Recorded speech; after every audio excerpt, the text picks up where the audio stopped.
time here to run a Geekbench test here. Xperia Z2, Xperia X, and the S8. So S8, the most high-end phone here, €830 phone. It has almost 4 gigabytes of RAM here, almost 3 gigabytes, almost 3 gigabytes, almost 2 gigabytes. So yeah, let's run them here. And Sambato over here, and Fabato with 2 over there, which is still very impressive because this is an older phone.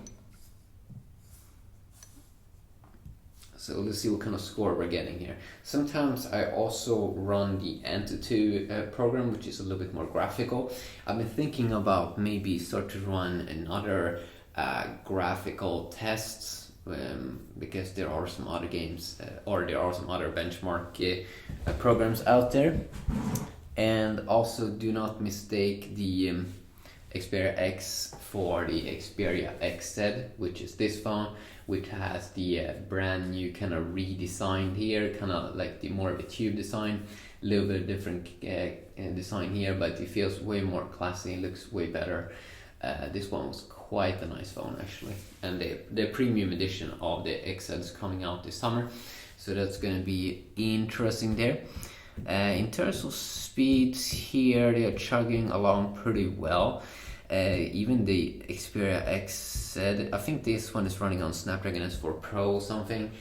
Even that one is not that far behind. I mean, 11%, it's just third, 3 times slower the S8. But I don't know, it can still get way lower score.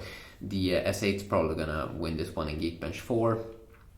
So it's doing some speech recognition, HDR, which is camera, taking camera photos, HDMI5 testing here, probably some browser testings. So it's doing all of those things in the background, so you can't really see them that well, but we are going to get some form of score here, and we can get some, we can get a quickly overview of what you kind of can expect in these phones. Over 50% now on the S8. It's going up here pretty nice. It's going up, it's going up, it's going up, it's going up. Yes. I'm also going to do some GTA testing to see how that runs. Maybe some Modern Combat game test also to see how that runs. And some Ookla internet speed testing to see which one can get the best kind of score in that, because that can also be a little bit interesting there to see. And it takes some time here. The Xperia X, I can see it's not that far behind here to the S8. So that is quite nice. That is not that far behind. All of the phones also have no real home button. It's kind of going away on newer phones. Apple with their iPhone 7 from last year still has the home button over here, but it's probably going away this year with the new iPhone in September, 10th year anniversary edition iPhone. They're probably going to remove it and do the same thing here with the on-screen keys. And you can see that Samsung has evolved it a little bit more than other phone competitors here, with just no like big thick bezels down here, as you can see on the Xperia phones. That's a little bit annoying, a little bit ugly. And we're probably going to see more companies in the future also do as Samsung is doing with a taller phone, because it's just like you can push in a bigger display there, but still have the phone easy to hold in your hand. For example, the original Galaxy Note from late 2011, that one was extremely wide. It only had a 5.3-inch display, but back in the days it was very huge. Because it was so wide, it was a bad design, so they realized that they shouldn't be doing that. Okay, 100% here on the Geekbench. Okay, 2000 in the single core score, and almost 6,657, almost 7,000 in the multi-core score. So it's one processor with 8 cores, clocked at 1.69 gigahertz. It's interesting with the S8 how it only has 3.38 gigabytes of RAM. I think I've seen phones with 6 gigabytes or maybe even 8 gigabytes these days. Why is it so low? I have no idea, really. But yeah, it sort of feels like the S8 would benefit from more RAM because every time I start it up, it always lags. And I don't have that many apps installed, so it is a little bit random. Okay, so we're gonna get the score here. It's gonna be interesting to see if there's a major difference. Wow, okay, there is a major difference actually. Like a single core score, they're almost, they're way closer. Like, but it's still pretty, big difference there. But in the multi-core score, you can really see the massive difference. How it has like twice the score, and that is really crazy because the Xperia X phone is still kind of like an expensive device. I think it costs like 600 euros or so, so that is a little bit overkill.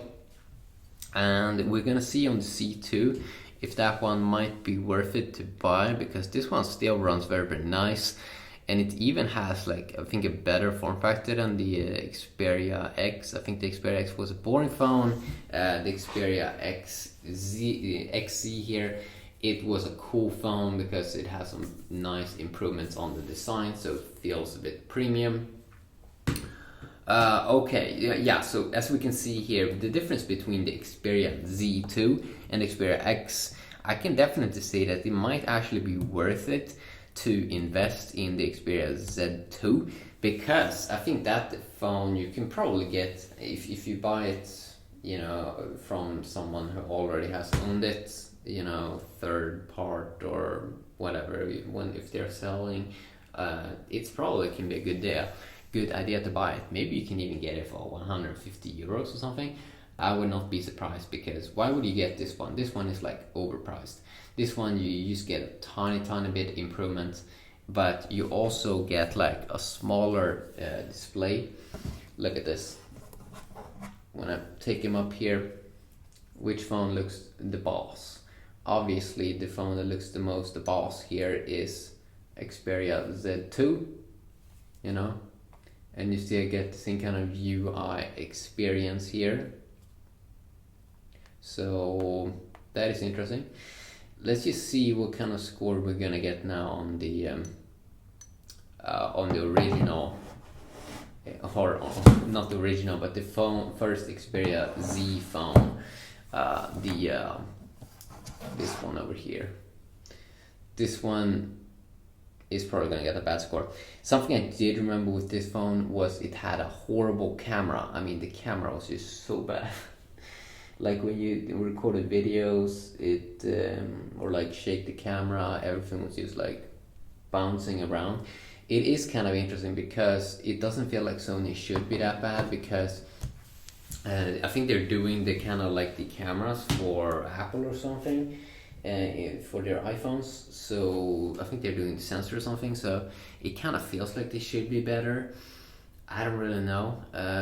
One thing I can say is Sony is great when they're doing real cameras, like Sony FDR AX100, the camera I'm doing to record this video. I mean, this one is a good camera. But when they're trying to do this phone thing and camera thing, it's just like, I think they get a little bit unfocused. It's only Apple that can pull off doing a lot of cool things at the same time, especially when they had Steve Jobs, But there's not a lot of companies that can do that.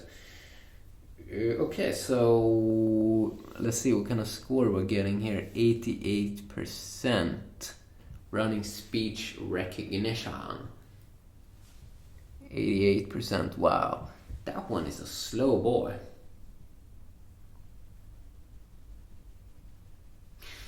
Same year the Sony Xperia Z came out. Also the Galaxy S3 came out in the HTC One, and they were running on Snapdragon 600.